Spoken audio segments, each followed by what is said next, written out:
ГСП онлайн. Городские новости сейчас.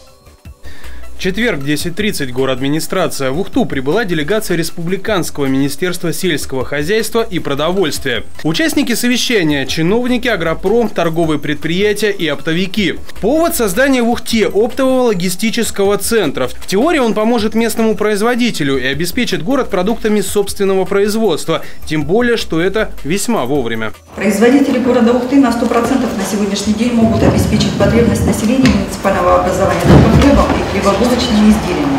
В данном случае говорится о производителях города Ухты.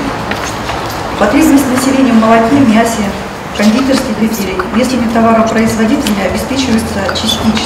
Всего в республике планируется создать 6 центров, охватив всю территорию. Финансирование будет осуществляться из федерального бюджета. На проект отводится порядка 3 лет.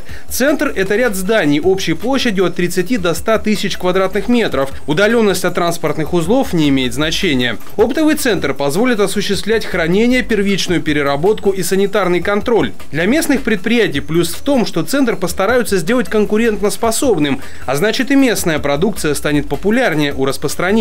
Сегодня этого не хватает. По мясу 0%, по картофелю 0,5%, по овощам 0% и по яйцу 0%.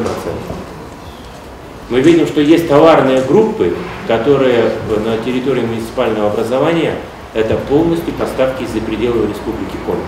Хотя, как я уже сказал, производство в Республике Коми есть.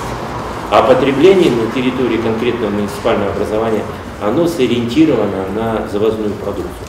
Совещание по вопросам центра затянулось на несколько часов. Кроме этого, делегация посетит Ухтинскую ярмарку выходного дня и оптовые предприятия торговли, на базе которых можно создать центр.